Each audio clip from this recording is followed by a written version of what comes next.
দরবার শরীফ নিয়ে বিতর্কের জেরে রাজবাড়ীর গোয়ালন্দ উপজেলায় নুরাল পাগলার আস্তানায় আগুন দেওয়ার পাশাপাশি ভাঙচুর চালায় উত্তেজিত জনতা। এ সময় কবর থেকে নুরাল পাগলার লাশ উঠিয়ে মহাসড়কে আগুন দিয়ে পুড়িয়ে দেয়। রাজবাড়ীর এই ঘটনায় আনুষ্ঠানিক বিবৃতি দিয়েছে অন্তর্বর্তী সরকার। বিবৃতিতে এ ঘটনার তীব্র নিন্দা জানানো হয়েছে।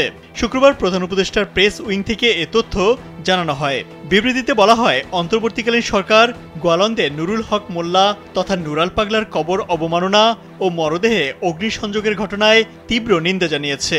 সরকার জানিয়েছে, এই অমানবিক ও ঘৃণ্য কাজটি আমাদের মূল্যবোধ, আমাদের আইন এবং একটি ন্যায়ভিত্তিক ও সভ্য সমাজের মৌলিক ভিত্তির উপর সরাসরি আঘাত।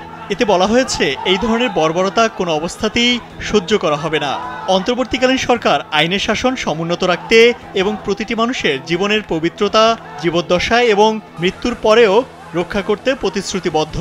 বিবৃতিতে বলা হয়, আমরা জনগণকে আশ্বস্ত করছি যে এই জঘন্য অপরাধের সঙ্গে জড়িতদের চিহ্নিত করা হবে এবং আইনের সর্বোচ্চ প্রয়োগের মাধ্যমে বিচারের আওতায় আনা হবে। কোনো ব্যক্তি বা গোষ্ঠী জবাবদিহিতার ঊর্ধ্বে নয়।